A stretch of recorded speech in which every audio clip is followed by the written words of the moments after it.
ये खबर KR मंगलम university द्वारा प्रस्तुत की गई है। अगर आप केंद्रीय कर्मचारी हैं या आपके घर परिवार में कोई सरकारी नौकरी करता है तो ये खबर आपके लिए है। 8वें वेतन आयोग यानी 8th पे कमीशन के तहत कर्मचारी संगठनों ने सरकार के सामने ऐसी मांगे रखी हैं जिन पर अमल हुआ तो सिर्फ 7 साल में कर्मचारियों की ग्रॉस सैलरी डबल हो सकती है।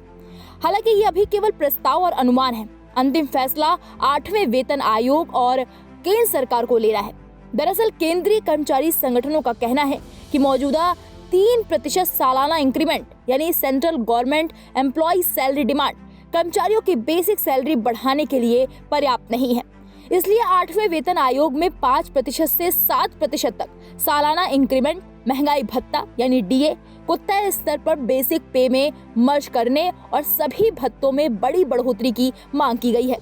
All India NPS employees federation यानी AINPSEF के राष्ट्रीय अध्यक्ष मंजीत सिंह पटेल ने एक प्रोजेक्शन तैयार किया है।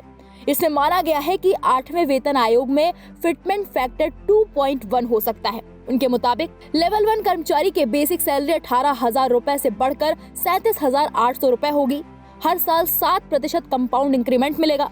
DA हर 6 महीने में 2% बढ़ेगा। जनवरी 2033 में 25% DA बेसिक पे में मर्ज कर दिया जाएगा। इन मानकों के आधार पर सिर्फ 7 साल में कर्मचारी की ग्रॉस सैलरी में करीब 106% तक बढ़ोतरी का अनुमान लगाया गया है। फिलहाल 7वें वेतन आयोग के तहत कर्मचारियों को 3% सालाना इंक्रीमेंट मिलता है। लेवल 1 के कर्मचारी की 18,000 रुपए बेसिक सैलरी करीब 10 साल में बढ़कर लगभग 23,486 रुपए होती है। इसके अलावा DA, HRA और ट्रांसपोर्ट अलाउंस भी मिलता है। इनमें DA और HRA बेसिक पे पर आधारित होते हैं। क्या सच में सैलरी दोगुनी हो जाएगी? इस पर भी बात कर लेते हैं। फिलहाल इसका जवाब अभी नहीं है, क्योंकि ये आंकड़े कर्मचारी संगठनों की सिफारिशों और एक्सपर्ट्स के प्रोजेक्शन पर आधारित हैं।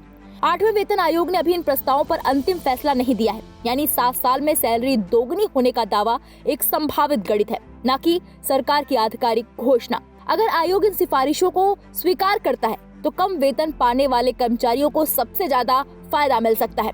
इसलिए 8वें वेतन आयोग की सिफारिशों पर अब लाखों केंद्रीय कर्मचारियों और पेंशनर्स की नजरें टिकी हुई हैं।